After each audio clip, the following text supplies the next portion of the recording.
O que a mente humana consegue conceber e acreditar, ela consegue realizar. Agora imagine comigo, e se tudo o que você acredita sobre sucesso e dinheiro estiver te impedindo de avançar? E se a verdadeira prisão não fosse a falta de oportunidades, mas sim os pensamentos que você repete diariamente? Você já reparou como depois dos 35 anos, muitas pessoas começam a acreditar que perderam a chance de uma vida melhor? Que o que não foi conquistado até agora provavelmente nunca será? Esse pensamento é um dos maiores inimigos do sucesso. A ciência e a psicologia já comprovaram que o cérebro não distingue claramente entre o que você imagina vividamente e o que você realmente vive.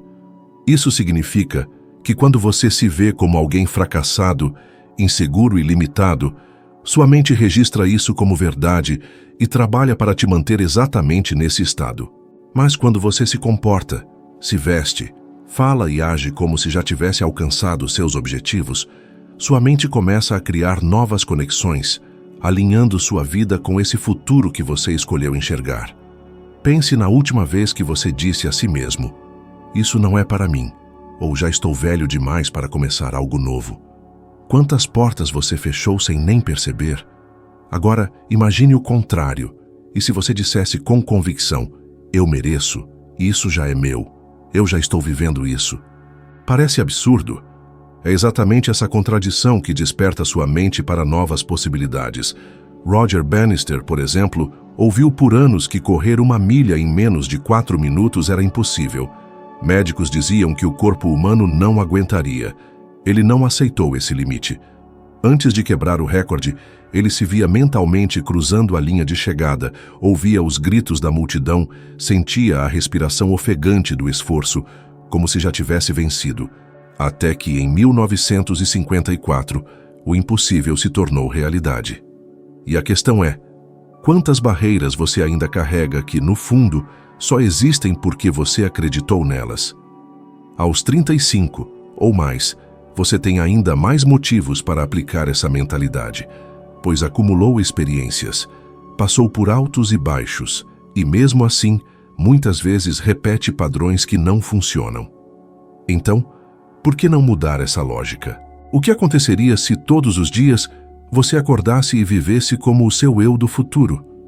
Não apenas pensar, mas sentir. Caminhar com a postura de um vencedor. Falar com a segurança de quem já conquistou. Tomar decisões como se já estivesse lá.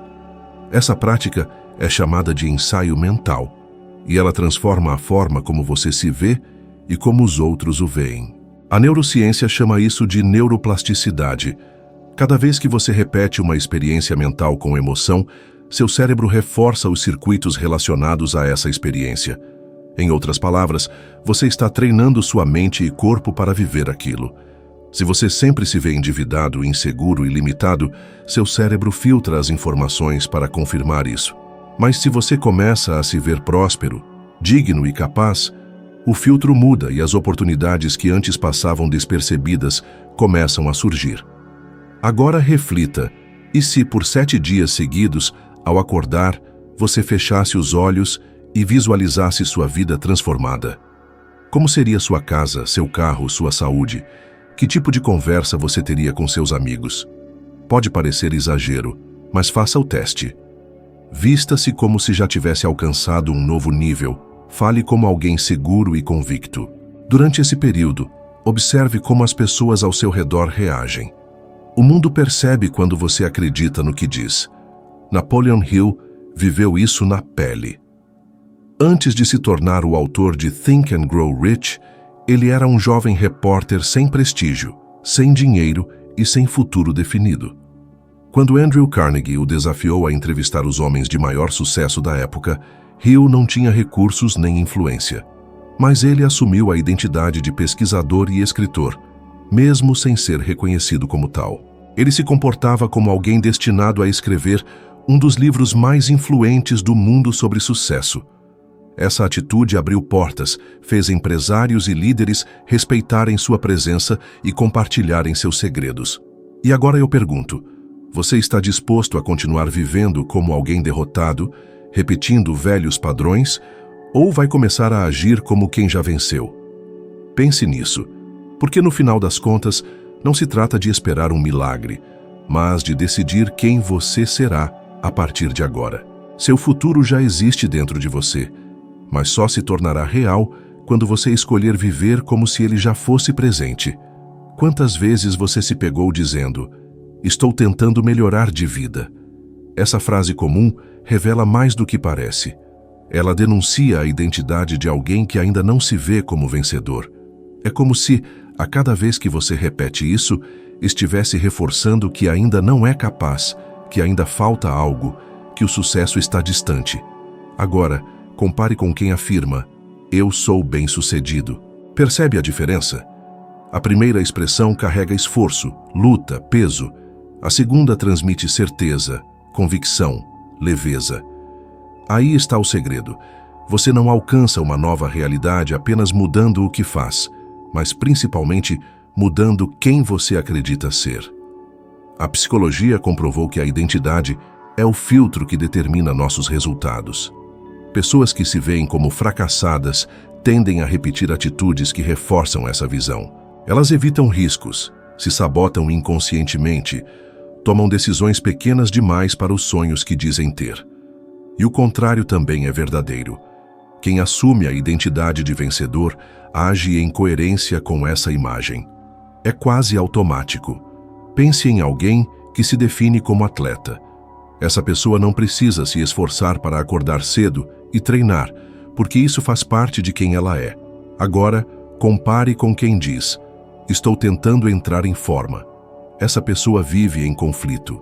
Cada treino é uma batalha. Cada escolha alimentar saudável exige força de vontade. A diferença não é o esforço, é a identidade. John F. Kennedy sabia disso quando declarou, em plena Guerra Fria, que os Estados Unidos iriam à Lua naquela década. Ele não disse que tentariam, que talvez conseguissem, que estavam estudando a possibilidade. Ele disse que iriam. Essa afirmação transformou a identidade de toda uma nação. De repente, engenheiros, matemáticos e administradores que se viam como trabalhadores comuns passaram a se ver como pioneiros que carregavam o destino da humanidade. A identidade mudou antes do resultado, e foi exatamente o que Napoleon Hill experimentou. Quando jovem, foi desafiado por Andrew Carnegie a entrevistar os homens mais ricos e bem-sucedidos dos Estados Unidos. Ele não tinha nome, dinheiro nem influência. Qualquer um no lugar dele poderia ter pensado: "Quem sou eu para me aproximar dessas pessoas?"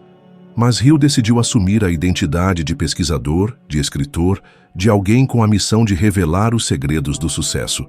Essa mudança interna foi tão poderosa que líderes como Thomas Edison, Henry Ford e Alexander Graham Bell abriram suas portas para ele. É impossível não sentir a força dessa história. Um jovem simples, sem nada, tornou-se alguém ouvido por gigantes apenas por acreditar em quem já era, antes de qualquer livro publicado ou fama conquistada. E agora, quero que você reflita profundamente. Quem você acredita ser? Suas escolhas diárias estão diretamente ligadas à resposta a essa pergunta. Você se diz uma pessoa que tenta, que luta, mas nunca chega lá? Ou você se apresenta, mesmo que em silêncio, como alguém que merece, que conquista e que pertence ao lugar onde sonha estar? Se você não mudar sua identidade, não importa quantos cursos faça, quantos planos elabore ou quantos livros leia, você sempre voltará ao ponto de partida. É como um termostato. Pode até subir temporariamente, mas volta para o nível programado. A ciência chama isso de dissonância cognitiva. Quando você age de forma incongruente com sua identidade, sua mente cria desconforto, até que você retorne ao que acredita ser verdade sobre si mesmo. E esse é o motivo pelo qual tantas pessoas não conseguem manter o sucesso. Elas ganham dinheiro e depois perdem. Entram em relacionamentos bons e depois os sabotam, alcançam resultados e depois voltam ao zero. Porque nunca mudaram a identidade, apenas o comportamento. O erro que a maioria comete é acreditar que precisa primeiro alcançar resultados para depois se enxergar como alguém de sucesso. Mas é ao contrário. Você precisa se enxergar como alguém de sucesso para que os resultados apareçam. Então eu pergunto, Se você já passou dos 35 anos, até quando vai continuar repetindo que está tentando? Porque talvez o único passo que falta para a sua vida mudar não seja conquistar algo novo lá fora, mas decidir quem você é aqui dentro, hoje. Quantas vezes você desistiu de algo pensando, e se eu fracassar? Esse é um dos maiores ladrões de oportunidades da vida. O medo do fracasso é silencioso, mas devastador. Ele paralisa, faz você acreditar que é melhor não arriscar do que sentir a dor da derrota. E, no entanto, a cada vez que você cede a esse medo, é como se assinasse um contrato com a mediocridade, aceitando viver abaixo do seu potencial. O ponto é, não é o fracasso em si que destrói, mas a forma como você o interpreta. Pense em quantas situações você já recuou. Talvez tenha deixado de abrir um negócio por medo de perder dinheiro. Talvez tenha evitado uma conversa importante por receio da rejeição. Talvez tenha desistido de mudar de carreira, imaginando que poderia não dar certo. Mas me diga, e se você tivesse tentado? O pior que poderia ter acontecido seria ganhar experiência. O melhor seria transformar completamente sua vida. E é exatamente esse raciocínio que separa quem chega longe de quem lamenta por anos. A história está repleta de pessoas que, se tivessem cedido ao medo, nunca teriam feito nada grandioso. Abraham Lincoln é um exemplo. Ele sofreu 8 derrotas em eleições, faliu em negócios, passou por crises emocionais profundas e perdeu a mulher que amava. A maioria teria interpretado isso como sinais de incapacidade. Mas Lincoln não. Ele via cada fracasso como parte da preparação para algo maior. Ele se comportava como alguém destinado a liderar, mesmo quando parecia estar afundando. No final, tornou-se presidente dos Estados Unidos e um dos maiores líderes da história. Lembre-se, depois dos 35 anos, o medo do fracasso costuma se intensificar. Por quê? Porque você acumulou responsabilidades, família, contas, compromissos. O peso das consequências parece maior. Mas será que não é exatamente por isso que você deveria arriscar? Porque se não mudar agora, quanto tempo mais vai adiar a vida que deseja viver? Daqui a 10 anos, você vai olhar para trás e se perguntar, e se eu tivesse tentado? Napoleon Hill também viveu momentos assim. Durante a crise de 1929, ele perdeu quase tudo, incluindo segurança financeira e estabilidade familiar. Seria fácil desistir, mas ele não permitiu que o medo o consumisse. Pelo contrário, foi nesse período que ele reuniu forças para escrever ainda mais sobre a fé e a persistência. O resultado?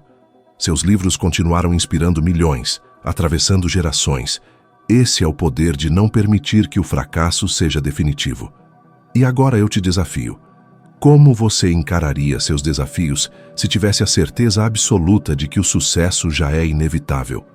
Você deixaria de empreender só porque alguém pode rir? Abandonaria a busca por um novo emprego com medo da rejeição?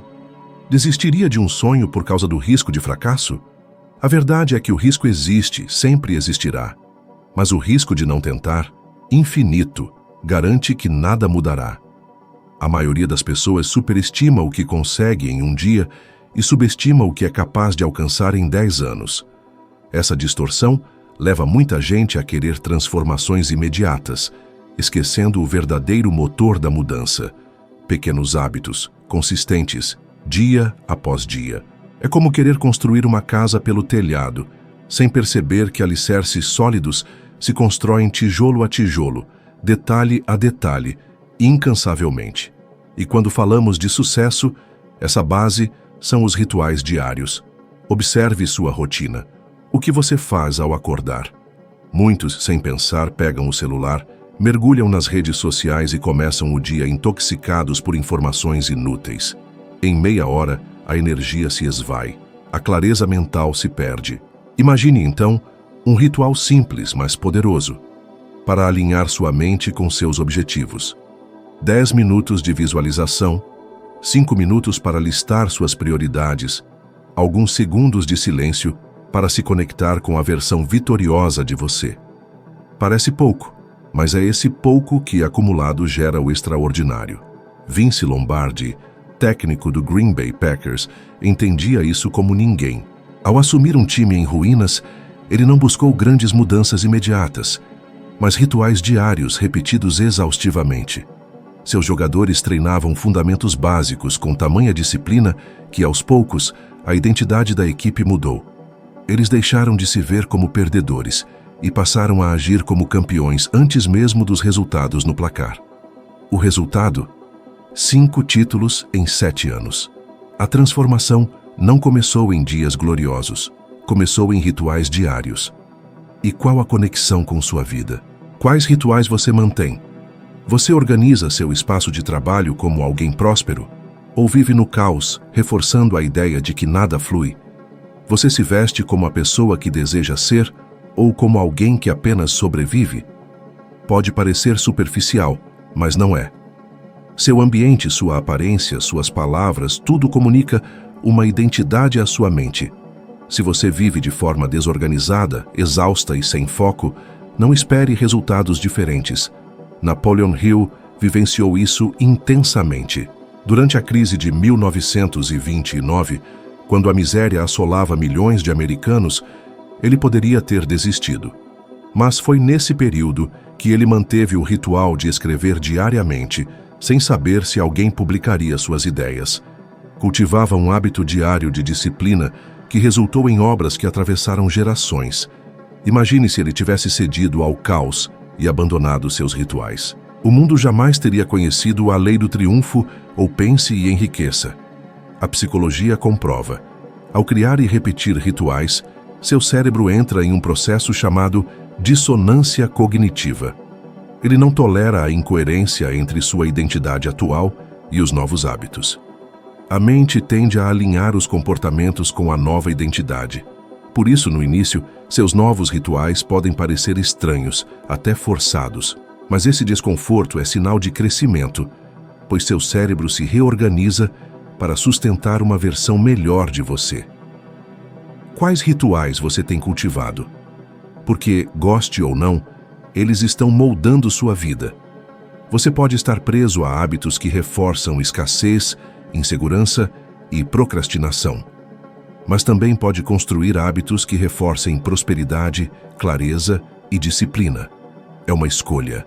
Em 10 anos, você agradecerá por ter começado no dia em que decidiu viver como um vencedor. As palavras que você usa diariamente não são apenas um reflexo do que pensa, são comandos diretos à sua mente, moldando sua percepção da realidade. Quantas vezes você disse, vou tentar? Essa expressão carrega a semente da dúvida, como se o fracasso fosse inevitável. O mesmo acontece com quem sabe um dia, ou se tudo der certo. Essas frases programam seu cérebro para a incerteza, limitação e adiamento. Será que você não está alimentando sua própria estagnação com as palavras que repete todos os dias? A neurociência mostra que a linguagem não é só comunicação, é programação mental. Eu sou, eu vou, eu decido, ativam circuitos cerebrais ligados à convicção e ao foco. Já talvez, me se der, eu espero, sinalizam hesitação e vulnerabilidade. Você envia sinais confusos ao seu cérebro e, por consequência, à sua vida. Se você vive afirmando que não consegue, por que esperar resultados grandiosos? Winston Churchill entendeu isso nos momentos mais sombrios da história. Quando a Inglaterra estava prestes a se render, ele não disse que tentariam resistir ou que talvez sobrevivessem. Com firmeza, ele declarou: nós lutaremos nas praias, nós lutaremos nos campos, nós nunca nos renderemos. Essas palavras não foram apenas um discurso político, mas uma arquitetura mental que sustentou uma nação inteira. Quais palavras você usa em momentos de crise? Você se fortalece ou se enfraquece com seu vocabulário? A forma como você fala sobre dinheiro é um exemplo. Quantas vezes você disse, não posso pagar, não dá, é muito caro? Cada vez que você pronuncia isso, reforça em sua mente a identidade de alguém limitado. Experimente. Estou priorizando investimentos maiores, ou estou organizando meus recursos estrategicamente. Parece apenas um jogo de palavras, mas não é. É reposicionamento mental. Quando sua mente enxerga a abundância, as oportunidades surgem. As perguntas que você faz a si mesmo também são palavras poderosas. Ao enfrentar um problema, você se pergunta: por que isso sempre acontece comigo? Ou, o que posso aprender com isso? A primeira pergunta te coloca no papel de vítima, a segunda no papel de criador. Seu cérebro busca respostas e evidências para justificar suas perguntas. Se você pergunta, por que sou tão azarado? Ele vai listar situações que reforçam essa visão. Mas se pergunta, como posso transformar isso em vantagem? Ele vai procurar soluções. Passe uma semana prestando atenção às palavras que você usa. Observe cada frase automática que expressa dúvida, limitação ou derrota. Substitua-as por frases de convicção. No começo parecerá artificial, mas essa sensação não é falsidade, é mudança. Com o tempo, sua mente aceita essas palavras como comandos e sua postura se transforma. Palavras criam mundos. Churchill criou resistência com palavras. Hill abriu portas com palavras. E você? Vai continuar usando uma linguagem que reforça limitações ou vai começar a falar como alguém que já venceu? A mudança começa dentro de você. Sua forma de pensar, falar e agir cria a identidade que molda sua realidade. Não importa a sua idade. O momento de decidir quem você é começa agora. Se este conteúdo fez sentido para você, saiba que o próximo passo está te esperando. O próximo vídeo vai te ajudar a evoluir, a se tornar um pouco melhor do que você é hoje. Agradeço por ter ficado comigo até aqui e te espero no próximo vídeo.